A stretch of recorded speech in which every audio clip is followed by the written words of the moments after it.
안녕하세요. 사연을 부탁해입니다. 오늘의 사연을 소개하겠습니다. 상견례가 끝나고 얼마 뒤 아들이 말을 꺼냈습니다.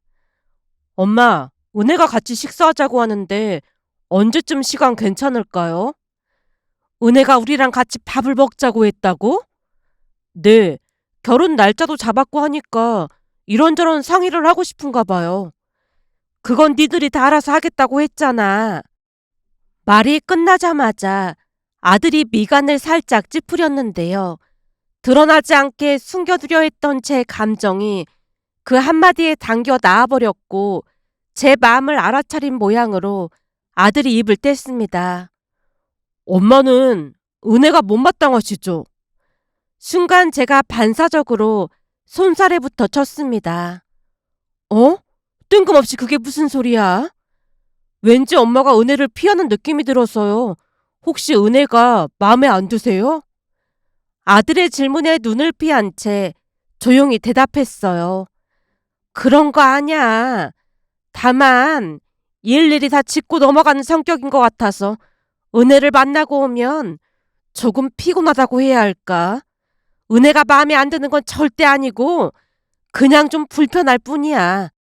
내 배 아파 낳은 자식도 가끔은 불편할 때가 있는데 며느리가 불편한 건 당연한 거 아닐까? 그러니까 괜히 이상한 생각하지 마. 말끝을 흐리며 한숨을 삼켰습니다. 그런 제 표정을 아들도 놓치지 않았고 여전히 미심쩍다는 표정이었기에 제가 말을 돌렸어요. 근데 은혜 성격에 그냥 밥을 먹자고 할 리가 없을 텐데 갑자기 왜 밥을 먹자는 거야? 그냥 결혼 전에 두 분께 드릴 말씀이 있나 봐요. 그리고 은혜가 조금 빡빡한 구석이 있긴 하지만 나쁜 애는 아니니까 예쁘게 봐주세요. 너랑 같이 살 사람인데 너만 좋으면 됐지 뭐. 억지 미소를 지어 보이며 고개를 끄덕이자 조금 안심한 표정을 지으며 아들이 방 안으로 들어갔습니다. 그때 딸이 제 손을 슬며시 잡아 끌더니 말없이 방으로 데리고 들어갔어요. 문을 닫자마자 눈을 동그랗게 뜨고 물었습니다. 엄마는 은혜 언니가 마음에 안 드는 거지? 넌 그런 걸 대놓고 묻고 그래. 엄마 표정에 마음에 안 든다고 딱 써있으니까 그렇지. 대체 뭐가 그렇게 마음에 안 드는 건데? 딸아이 눈빛은 또렷했고 말투에는 장난기 없이 단도직입적이었어요. 그러는 넌 은혜가 마음에 드니? 나? 내가 볼 때는 사람 괜찮아 보이던데? 딸이 어깨를 으쓱하며 이해할 수 없다는 표정을 지었기에 순간적으로 서운함 같은 게 밀려들었습니다. 그냥 너무 똑 부러지는 게 마음에 안 든다고 해야 할까? 똑 부러지면 좋은 거지. 그게 왜 마음에 안 든다는 거야? 아니, 사람이 너무 똑 부러지면 좀 정이 없어 보이잖아. 그러다 보니 내가 조금만 실수해도 다 꼬투리 잡고 그럴 것 같다는 생각이 들어서 난 영 불편하더라고. 마음에 안 든다기보다는 불편하다는 말이 맞는 거지. 그 말에 딸이 잠시 고개를 끄덕이더니 조용히 말했습니다. 사회생활 해보니까 똑 부러지는 사람 치고 큰 문제 일으키는 사람 없었어. 사람 괜찮아 보이니까 예쁘게 봐줘. 설마 엄마도 며느리한테 아들 뺏겼다고 시집살이 시키고 그러는 건 아니겠지? 넌 엄마를 뭘로 보고 그런 소리를 해? 난 애초부터 네 오빠랑 전혀 안 친하거든. 하긴 엄마는 나랑 제일 친하긴 하지. 다른 사람도 아니고 엄마가 시집살이 시키고 그럴 리가 없긴 해. 딸이 배시시 웃어 보였습니다. 그렇게 시간이 흘러 결국 우리는 예비며느리 은혜와 함께 식사를 했습니다. 그냥 단순한 식사자리라는 아들의 말과는 다르게 내내 어딘지 모르게 찜찜한 마음이 가득했는데요. 역시나 제 예감이 그대로 적중했다고 해야 할까요? 은혜가 우리에게 꼭 전하고 싶은 말이 있어 자리를 마련한 거였으니까요. 식사 자리 분위기는 의외로 부드러웠습니다. 음식 마시며 재료 이야기로 이런저런 말을 주고받으며 화기애애한 분위기가 이어졌어요. 하지만 식사를 마치고 집으로 자리를 옮긴 뒤 상황은 조금 달라졌습니다. 차를 마시며 여유를 나누던 중 은혜가 조심스럽게 가방을 열더니 서류 몇 장을 꺼냈어요. 처음에는 별 생각 없이 그 모습을 지켜봤는데요. 은혜가 그 서류를 우리 앞에 펼쳐놓으며 말을 꺼냈습니다. 어머님, 아버님, 드릴 말씀이 있습니다. 우선 이 제안서부터 봐주시겠어요? 제안서라니? 남편과 제가 동시에 눈을 마주쳤고 당황한 기색을 감추지 못한 채 그녀가 내민 종이를 받아들었습니다. 조용히 읽기 시작한 그 문서의 제목은 가족의 시작을 준비하며 드리는 작은 제안서였어요. 글을 읽어내려가며 마치 낯선 언어를 해석하는 듯한 묘한 이질감이 느껴졌는데요. 1. 제안 배경. 어머님, 아버님, 제가 이 제안서를 작성한 배경은 가족이 되기 위한 과정의 일부라고 생각하며 노력을 가득 담아 조심스럽게 마음을 전해봅니다. 결혼을 앞두고 감사하게도 몇 차례 가족 모임에 함께할 수 있었고 그 시간을 통해 어머님, 아버님께서 얼마나 따뜻하고 단단하게 가정을 지켜오셨는지 깊이 느낄 수 있었습니다. 앞으로 결혼하게 되면 집안의 하나뿐인 며느리로서 모든 행사에 진심으로 함께하고 싶은 마음은 크지만 회사 일로 인해 매번 참석하지 못할 수도 있어 제 마음을 담은 제안서를 드립니다. 그 문장을 읽으며 어떤 표정을 지어야 하나 머릿속이 복잡하기만 했는데요. 곧 이어진 제안 내용을 읽으며 저도 모르게 미간이 찌푸려졌습니다. 명절은 추석과 설 2번 모두 반드시 참석하되 당일 식사만 하고 친정으로 가겠습니다. 명절 음식은 며느리로서 당연히 돕겠지만 잠은 집에 돌아가서 자고 다음날 아침 시댁에 와서 차례를 지내겠습니다.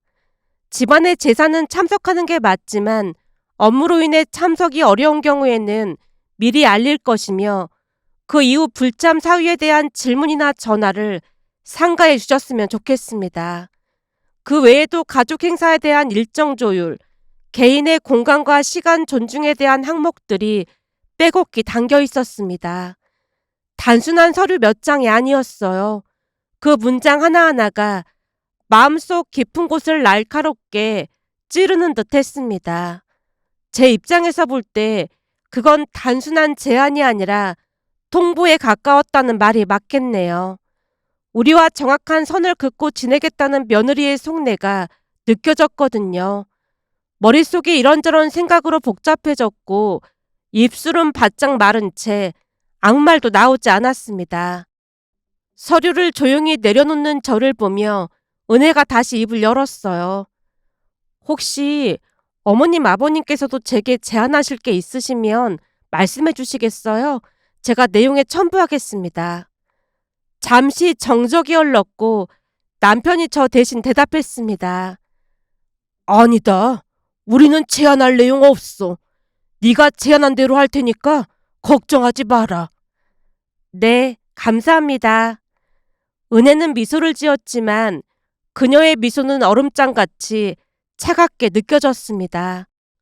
잠시 후 은혜가 돌아가고 현관문이 닫히자마자 딸의 손목을 잡아 끌고 방 안으로 들어갔는데요. 마음 한구석에서 부글대던 생각들이 참을 수 없이 차올랐거든요. 딸과 함께 방으로 들어서자마자 도무지 감춰지지 않는 감정을 그대로 쏟아냈습니다. 난 살다 살다 결혼 전에 시부모한테 제안서를 들이미는 며느리는 처음 본다. 아니 요즘 애들은 다 이런 거라니? 거봐, 내가 뭐라고 했어. 처음부터 뭔가 쎄하다고 했잖아. 말끝은 자꾸만 높아지고 속은 점점 타들어갔습니다. 그동안 아무리 마음이 불편해도 직접적으로 은혜에 대한 부정적인 말을 꺼낸 적은 없었는데 그날만큼은 참을 수가 없었어요. 제안서 자세히 읽어봐봐. 지금 이게 할 소리냐고. 한마디로 우리랑 선을 긋고 지내겠다는 거잖아. 이럴 거면 대체 결혼은 왜 한다는 거야? 진짜 살다 살다 별 꼬라지를 타보겠네. 제가 분노에 찬 목소리로 제안서를 노려보고 있었는데요. 마치 며느리로서의 책임을 피하고 싶어서 우리를 사전에 차단하려는 것처럼 느껴졌거든요. 그런 생각이 들자 불쾌함은 걷잡을 수 없이 커져만 갔습니다.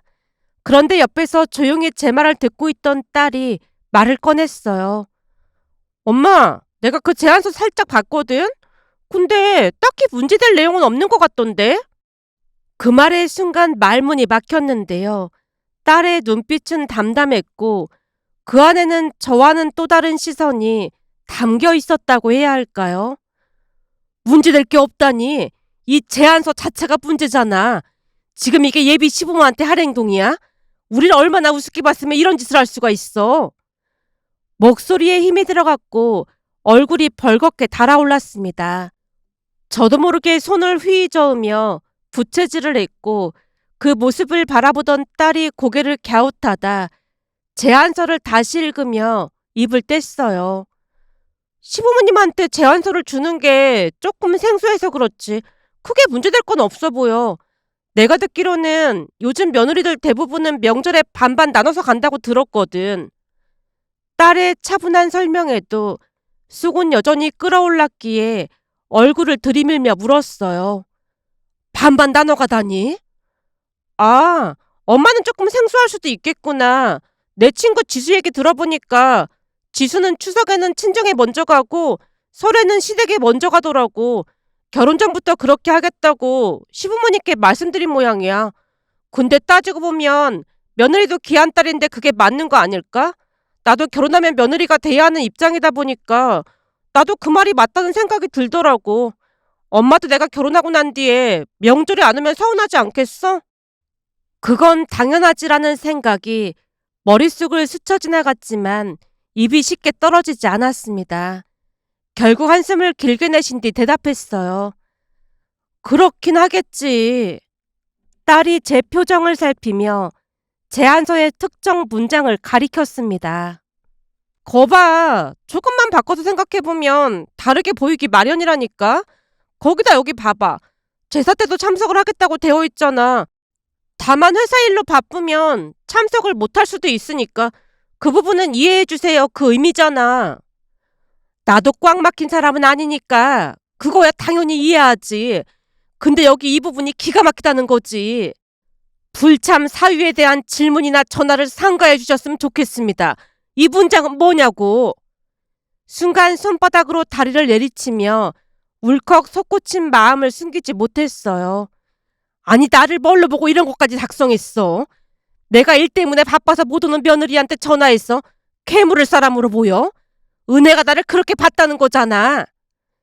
제 목소리가 조금 높아지자 딸 입에서 웃음기 어린 탄식이 흘러나왔습니다.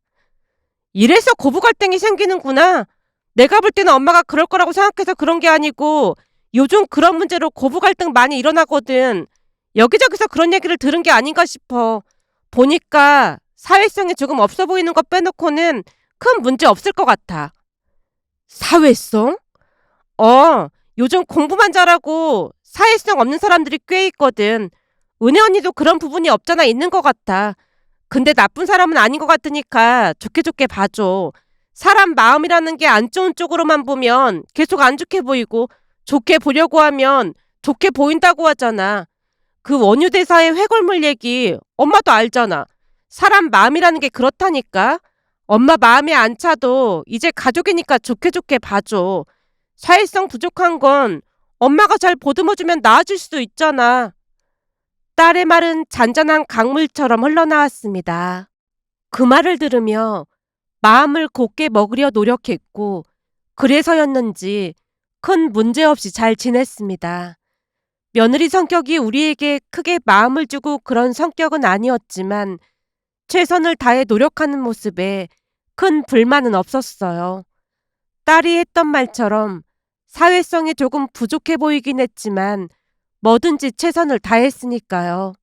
그러던 어느 날은 그 사건이 일어났는데요.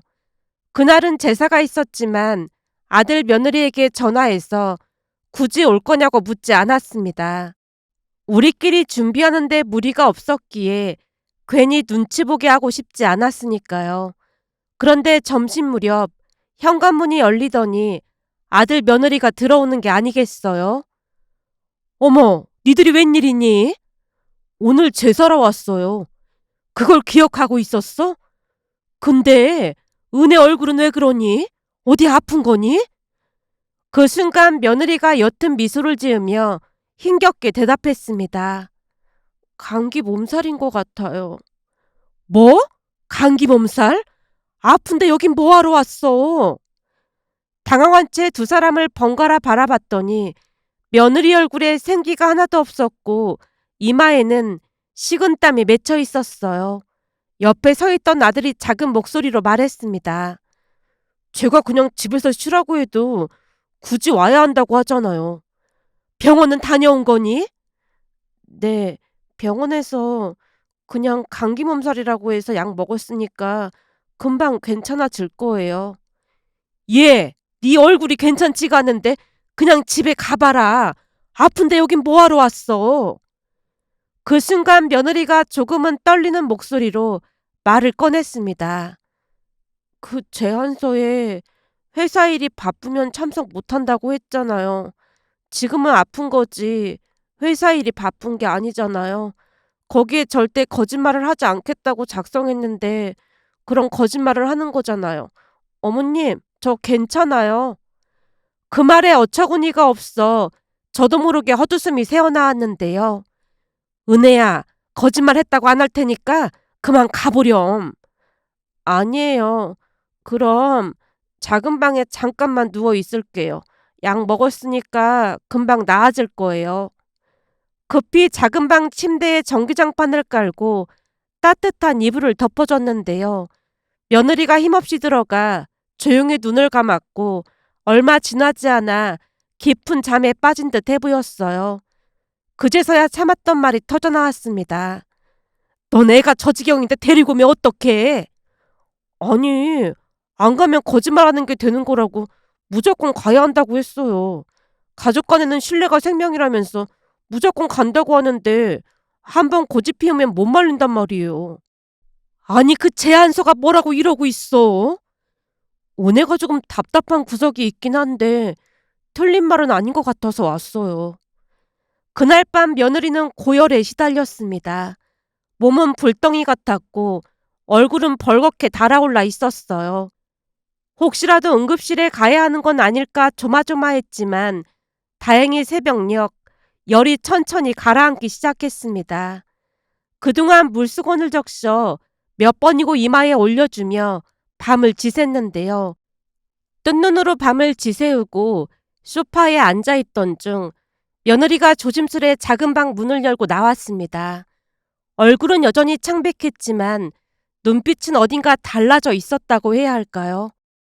부랴부랴 죽을 끓여 그릇에 담아 차려주자 두 손으로 죽을 받아들고 조심스럽게 말했어요. 어머님, 죄송해요. 근데 절대 거짓말을 하면 안 되는 거라고 배워서요. 엄마가 거짓말하는 걸 극도로 싫어하셨거든요. 은혜야, 회사 일이 바쁜 것보다 아픈 게 더 중요한 일인데 그걸 거짓말이라고 하면 안 되지. 엄마는 그런 것도 전부 거짓말이라고 했어요. 학교 다닐 때 한 번인가 아파서 학원에 빠진 적이 있는데 엄마한테 엄청 혼이 났거든요. 아파서 학원을 빠졌는데 혼이 나긴 왜 혼이 나? 그때 편두통이 엄청 심했는데 의사 선생님이 하는 말이 딱히 어떤 병명이 있는 건 아니고 스트레스 때문인 것 같다고 했어요. 그랬더니 엄마가 꾀병인데 거짓말하는 거 아니냐면서 막 화를 냈어요. 그러면서 하는 말이 나약해서 그런 거라고요. 그때 이후 아파도 잘 말을 안 했던 것 같아요. 교육 방식은 다른 거니까 그건 어쩔 수 없는 일이지만 난 자식들 아픈 거 보는 게 제일 힘들어. 그러니까 앞으로는 아프면 그냥 집에서 쉬던지 해라. 밤새 내가 얼마나 노심초사했는지 알기나 해. 엄마가 이렇듯 밤새 간호해 준 적이 없어서 많이 놀라기도 했고 조금 이상했어요. 이상하다니? 뭐가 이상해? 아, 그게 어머님이 옆에서 계속 이마에 물수건 바꿔주셔서 덜 아픈 것 같기도 하고 이걸 뭐라고 해야 할지 모르겠는데 조금 덜 무서웠던 것 같아요. 그래서 푹 잘 수 있었어요. 우리 엄마는 맨날 바빠서 그런 적이 한 번도 없었거든요. 그날 처음으로 며느리가 속내를 표현했다고 해야 할까요? 죽을 한 숟가락 떠먹던 며느리의 눈가에는 미처 삼키지 못한 감정이 고여 있었어요. 난 집에서 살림만 했으니까 가능했던 거고 사부인은 일을 하셨으니까 엄청 힘드셨을 거야. 그치만 자식을 생각하는 엄마 마음은 다 똑같아. 나중에 자식 낳아서 키워보면 내 말이 무슨 말인지 알 거야. 며느리의 등을 조심스럽게 쓰다듬어 주자 수줍게 아주 작은 미소를 지어 보였습니다. 그날 이후 며느리는 정말 많이 달라졌습니다. 예전에는 전화 한 통에도 조심스러워하던 아이가 주말이면 먼저 문을 열고 들어왔고 차를 마시며 수다를 떨거나 소파에 앉아 함께 TV를 보기도 했어요. 그러던 어느 날은 주방에서 잡채를 만들고 있었습니다. 간장과 참기름 향이 살짝 퍼지던 그때 딸을 불러서 간을 보게 했어요. 딸, 잡채 간이 맞나? 간 좀 봐줄래? 알았어. 딸이 뛰어와서 참새마냥 잡채를 받아 먹었고 그 모습이 귀여워서 피식 웃음이 났을 즈음 조용히 다가오는 발소리가 들렸습니다. 고개를 돌려보니 며느리가 주방 입구에 서 있었어요. 어딘지 쭈뼛쭈뼛한 눈빛, 그러면서도 말하고 싶다는 표정이 얼굴에 그대로 드러나 있었는데요. 은혜야, 할 말 있니? 제가 묻자 며느리가 머리를 긁적이며 대답했어요. 아, 그게 저도 잡채 간 볼 수 있거든요. 그 순간 딸과 눈이 마주쳤는데요. 둘 다 입꼬리가 실룩거리며 웃음이 터지려고 했지만 꾹 참고 제가 말을 꺼냈어요. 그래? 그럼 은혜도 간 좀 봐줄래? 아, 해봐. 네. 며느리가 조심스레 잡채를 받아 먹었습니다. 그 모습을 보며 차갑기만 하던 며느리가 실은 감정을 표현하는 방법을 몰랐던 게 아닌가 하는 생각이 들었는데요. 딸이 며느리에게 물었습니다. 언니, 제 입맛에는 간이 딱 맞는 것 같은데 어때요? 저도 그런 것 같아요. 맛있어요. 엄마, 나 조금만 더 줘봐. 그 말에 며느리도 뒤따라 말했어요. 어머님, 저도 조금만 더 주세요. 그러면서 딸과 며느리가 깔깔거리며 웃음을 터뜨렸습니다. 그 모습을 보며 정말 많이 변했다는 생각과 함께 이제는 며느리가 마음의 문을 열고 조금씩 스며들고 있음을 느꼈습니다. 며칠 전 아들 며느리가 집에 놀러 왔는데 아들이 갑자기 체했다고 해서 거실 서랍장을 열고 소화제를 찾던 중 며느리가 작성했던 제안서가 눈에 보이는 게 아니겠어요? 순간 장난기가 발동해서 제안서를 며느리에게 건네며 말했어요. 여기 보면 시댁에서 잠은 안 잔다고 명시되어 있는데 우리 며느님이 약속을 어겼네요. 어머님, 그걸 아직도 가지고 계신 거예요? 이 귀한 걸 버릴 순 없지. 내가 평생 가지고 있을 참이야. 어머님, 창피하게 왜 그러세요? 며느리가 달려들어 제안서를 낚아채더니 마구마구 찢어버렸습니다. 그 모습에 가족 모두 배를 움켜잡고 웃었는데요. 처음 그 제안서를 마주했을 때는 황당함 그 자체였습니다. 왜 그렇게 선을 긋는 걸까 하는 의문과 함께 제안서의 문장 하나하나가 마치 단단한 벽처럼 느껴졌으니까요. 그런데 시간이 지나며 며느리의 눈빛과 말투를 찬찬히 들여다보니 그 종이 한 장은 완강한 거절이 아니라 어쩌면 서툰 다가섬이었음을 알 수 있게 되었습니다. 낯선 곳에 첫 발을 디디며 행여 실수할까 노심초사했던 마음, 그 조심성이 제안서라는 이름으로 모습을 드러냈던 것이 아니었을까 하는 생각이 들었습니다. 앞으로도 많은 노력을 해야겠지만 더욱 좋아질 것이라는 확신에 감사한 마음이 들어 이렇게 글 보내봅니다. 오늘의 사연은 여기까지였습니다. 즐겁게 보셨다면 구독, 좋아요 부탁드립니다. 고맙습니다.